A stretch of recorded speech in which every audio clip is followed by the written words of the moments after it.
Buen día, bienvenidos nuevamente al curso de microbiología. El día de hoy hablaremos de los reinos de la naturaleza y la clasificación de las bacterias. Los reinos de la naturaleza, pues vamos a comenzar con algunos conceptos básicos. Primero, taxonomía, que va a ser la ciencia que se ocupa de la clasificación de los seres vivos, que presentan semejanzas en grupos llamados taxones. Los taxones principales son el dominio, el reino, el filo, la clase, el orden, familia, género y especie. Están ordenados jerárquicamente. Cada nivel engloba a los inferiores.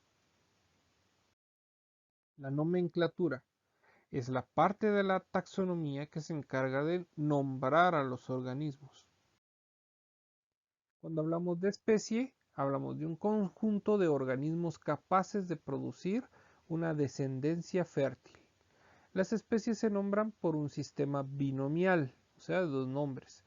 Para los nombres de las especies, las dos palabras, la primera corresponde al nombre del género al que pertenece y se escribe siempre con la inicial en mayúscula, y la segunda palabra es el nombre específico y debe escribirse enteramente en minúscula y debe concordar gramaticalmente con el nombre genérico. Ambas son latinas o latinizadas.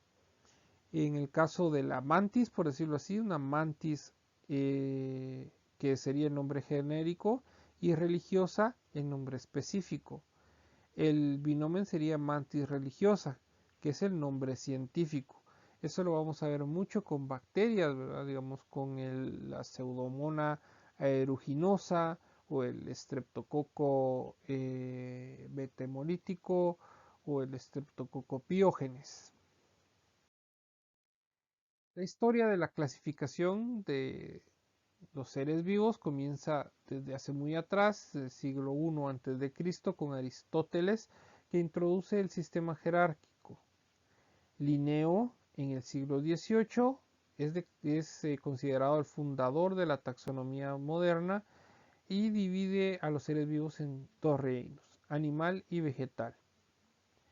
Charles Darwin, en el siglo XIX, defiende el parentesco de todos los seres vivos. La clasificación debe realizarse por parentesco y no por parecido. Antes se clasificaba por qué tan parecidas eran las especies o los animales, pero Darwin indicaba de que debía ser más por de dónde descendían o qué parentesco tenían una con la otra. Haeckel propone un reino aparte para los organismos unicelulares, procariotas y eucariotas, eh, describiendo el reino protista. Whittaker dice de que hay 5 reinos: animal, vegetal, hongos, protistas o protozoos y monera, que son las bacterias. Margulis y Schwartz indican que el reino protista incluye no solo o protoctista incluye a protistas, algas y hongos primitivos. Woos describe diferencias entre dos grupos de bacterias y propone 3 dominios: el arquea como arqueobacterias, bacteria como eubacterias y eucaria como eucariotas. Al final tenemos en la actualidad 5 reinos de la naturaleza: plantas, animales, hongos, monedas y protistas. Aquí podemos ver un esquema de estos 5 reinos de la naturaleza y todas sus ramas, las ramas de este árbol de los reinos. Y hablando específico de cada uno de ellos, el reino monera está formado por organismos procariotas unicelulares microscópicos. Se recuerdan de que habíamos hablado de las células, ¿verdad? Que hay eucariotas y procariotas. Cuando hablamos de procariotas, son bacterias que no tienen núcleo. Su reproducción va a ser por bipartición, tienen mecanismos parasexuales como la conjugación, transformación, transducción.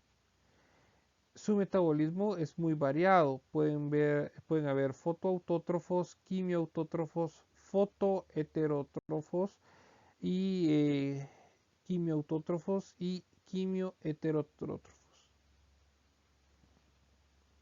Algunos son patógenos, algunos pueden producir enfermedades.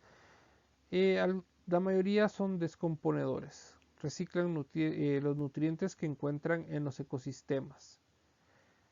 Se pueden dividir en dos grandes grupos, las arqueobacterias y las eubacterias, que tienen varias diferencias genéticas entre sí. Si hablamos de las eubacterias o bacterias nuevas, las podemos clasificar en bacterias verdes, que son fotoautótrofas, no generan oxígeno. Las proteobacterias, algunas son patógenas como la legionera o el vibrio cholerae. Las espiroquetas, como el treponema pallidum que causa la sífilis. Las cianobacterias, que son fotosintéticas, pueden producir oxígeno. Muchas se fijan al nitrógeno, nitrógeno atmosférico. Las clamidias, que son parásitos intracelulares, como la clamidia trachomatis, que produce enfermedad de transmisión sexual. Las bacterias gram positivas, como las heterótrofas, los lactobacilos, que pueden fabricar ácido láctico, los streptomyces, las micobacterias y los clostridios. Las arqueobacterias son organismos extremófilos. ¿Qué significa esto? Que viven al extremo, que pueden estar en condiciones muy limítrofes para la vida y tienen metabolismos poco habituales. Están las halófilas, que viven en aguas muy salinas con un contenido de sal muy grande. Las metanógenas, que viven en zonas pantanosas o en el tubo digestivo de animales donde hay un contenido, donde pueden producir metano. Las termoacidófilas, que viven en ambientes ácidos y muy calientes, como las fuentes termales o sulfurosas. Hablando ya del reino protista, son células eucariotas, son seres unicelulares, en algunos casos pueden ser pluricelulares, de ambientes húmedos, pueden ser autótrofos o heterótrofos. Los podemos dividir como algas, que son autótrofas, protozoos, que son heterótrofos, y mohos, que son filamentosos, saprófitos o parásitos. Este mismo reino, hablando de las algas, no nos vamos a detener mucho en ellas, solo describir cuáles son. Los podemos definir como dinoflagelados, las diatomeas, euglenoides, algas rojas, algas pardas, y algas verdes. Entre los protozoos, los zooflagelados, que se desplazan mediante flagelos, los sarcodinos, que se desplazan mediante pseudópodos, los esporozoos, que no tienen medio de locomoción y son parásitos, y los ciliados, que se desplazan por cilios. Los mohos, entre los que tenemos los oomicetos, los mixomicetos y los acraciomicetos. Los hongos son eucarióticos, heterótrofos y la mayoría saprófitos. Están formados por varios filamentos. Estos filamentos se les llama hifas, y cuando estos filamentos se juntan y forman masas se les llama micelios. Las células tienen una pared celular de quitina. Segregan enzimas digestivas que digieren la materia orgánica y absorben el jugo resultante. Tienen una reproducción asexual por medio de esporas y sexual por fusión de hifas. Entre los diferentes tipos hay los quitridiomicetos, zigomicetos, ascomicetos y basidiomicetos. Luego las plantas, que son autótrofos fotosintéticos pluricelulares, que las podemos clasificar como briófitos, pteriodófitos, gimnospermas y angiospermas. Ahora vamos a hablar de la clasificación de las bacterias. Las bacterias las podemos dividir por su forma, por su tinción, por su forma de interactuar, por su crecimiento, por su actividad bioquímica y metabólica y por la manera como se mueven. Si las clasificamos por forma, las podemos dividir en tres grandes grupos. Los cocos, que son esféricos, los bacilos, que son cilíndricos en forma de bastón, y las formas espirales, bastones, que son curvas o espirales. Los cocos son esferas diminutas que parecen bayas redondas, pueden estar aisladas en pares, cubos o cadenas largas, se producen por partición, se dividen en dos y se adhieren, en el caso que sean dos son diplococos. Si se dividen continuamente y se van adhiriendo en una fila son streptococos. Si se dividen en tres planos en ángulos rectos para obtener formas cúbicas, le vamos a llamar sarcinas. Si se dividen en dos planos para formar tétradas de células, los podemos llamar pediococos. Y si se dividen en dos planos para formar grupos irregulares, les llamamos estafilococos. Aquí vemos los ejemplos. Si son dos, son diplococos. Si van en fila, son streptococos. Si son cuatro, son tétradas. Si forman figuras cúbicas, son sarcinas. Y si están organizados de forma irregular, como racimos, son estafilococos. Los bacilos, que son bacterias que tienen forma de bastones cilíndricos, se dividen en un solo plano y se pueden observar como células únicas, en pares o en cadenas. Si es solo una, es un bacilo. Si son dos, son diplobacilos. Si son varios bacilos en cadena, son streptobacilos. Y si tienen forma ovoide, pueden ser cocobacilos. Los vibriones son bastones curvos que parecen comas. En ocasiones parecen una letra S. Tenemos los espirales, que son bacterias cilíndricas que están enrolladas en diferentes grados. Entonces, ahora podemos ver en esta imagen cómo se ven por formas y cómo se dividen. En el lado izquierdo los cocos, si son dos son diplococos, si están en cadenas son streptococos, si están en cuatro son tétradas, si forman figuras cúbicas son sarcinas y si están en racimos son estafilococos. En el caso de los bacilos, si están solitos solo son bacilos, si son dos juntos son diplobacilos, si están en cadenas streptobacilos y si tienen formas ovoides cocobacilos. Y en el caso de los espirilos tenemos la espiroquecta, que es una espiral, y los vibriones que tienen forma de coma. También podemos dividir a las bacterias según su crecimiento, de acuerdo a la temperatura en la que viven. Se llaman psicrófilos a los que son capaces de crecer a 0 grados centígrados. Tienen una temperatura óptima entre los 0 y los 15 grados y una máxima aproximadamente a los 20 grados centígrados. Existen los psicrófilos estrictos que mueren a menos de 20 grados centígrados y tardan en crecer de 2 a 3 semanas. Los psicrófilos facultativos o psicrótrofos que viven a un rango de 0 a 30 grados, pero su rango óptimo de temperatura es de 20 a 30. Luego tenemos a los mesófilos que crecen a temperaturas de 25 a 40 grados.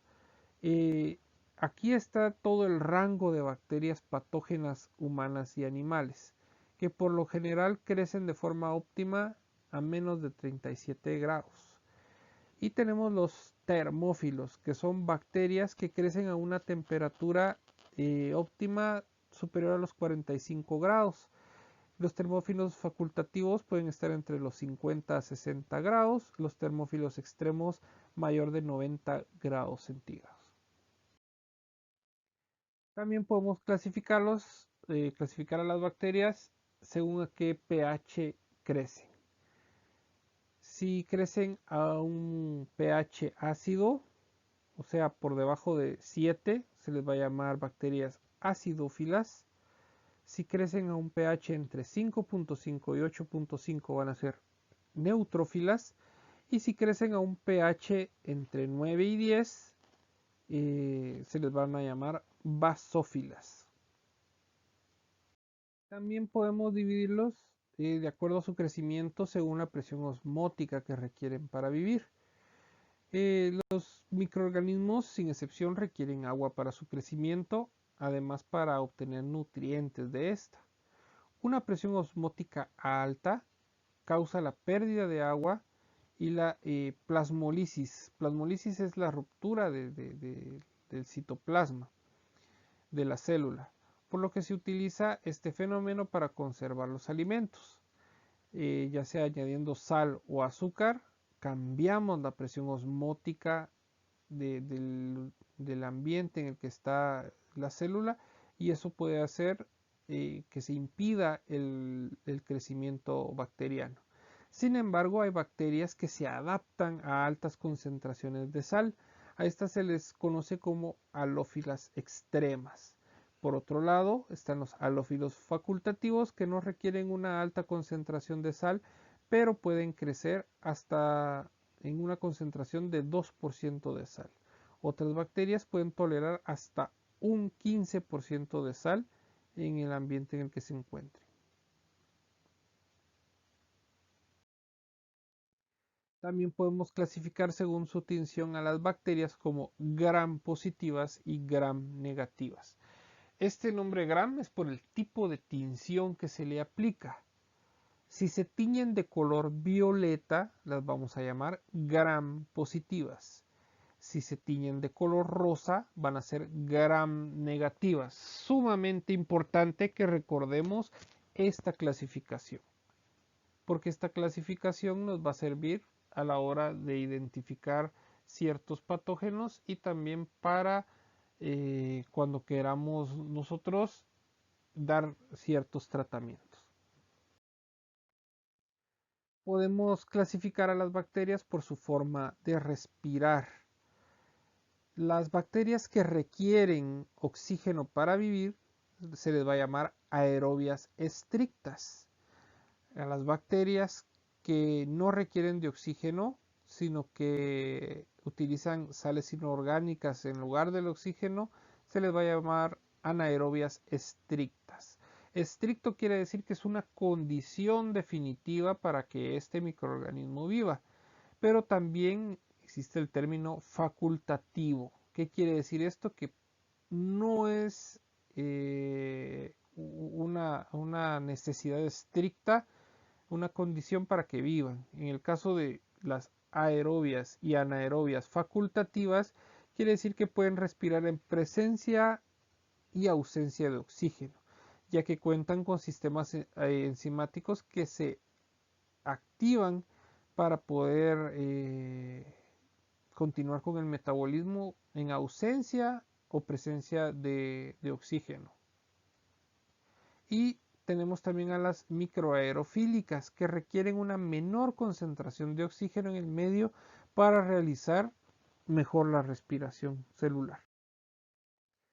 Y por último, las clasificamos según su locomoción. Cuando solo tienen un pequeño flagelo, como monótricas, tienen varios, son lofótricas. Si tienen dos de ambos lados, son anfítricos. Si tienen varias dispersas por toda la membrana celular, perítricas. Y si no tienen, átricas. Con esto terminamos la clase del día de hoy. Espero que haya sido de su interés.